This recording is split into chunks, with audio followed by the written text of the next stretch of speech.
the movie has some of the dialogue and the scenes have a strange echo back to not that far really in recent history. When you think of the 9/11 and the post of that, and into the Iraq War, and you think that patriotism is measured by how much you support the president or whatever at the time, and to question that is to question your patriotism. And the movie spoke to me on the level of that. So many times we've seen over the years that Americans are often willing to sacrifice or at least obscure the ideals that make the Constitution great, of which they claim to have their patriotism on. And Trumbo was the epitome of that. And I was wondering if you could talk about that, Bryan.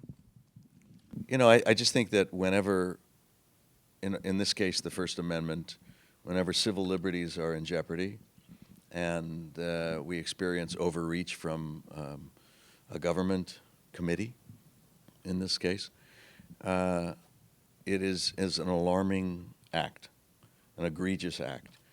And these civil rights were achieved through a lot of bloodshed and pain and time crafting this and making it sacrosanct and foundational to the country. And to just blatantly disregard those civil liberties at the whim of a zealous committee, and through the. What do you suppose it is? Is it fear? Is it insecurity? Is it mass? It's self-righteousness. I think in some ways it's fear-mongering. If you say something long enough,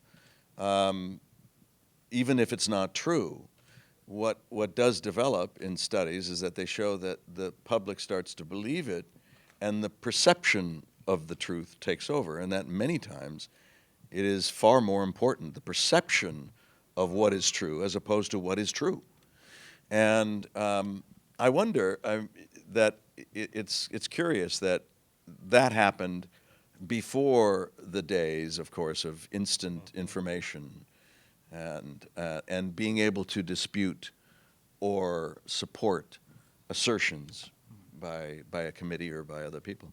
And it's interesting how we could have a resurgence of this and revisit this particular issue if we're not already.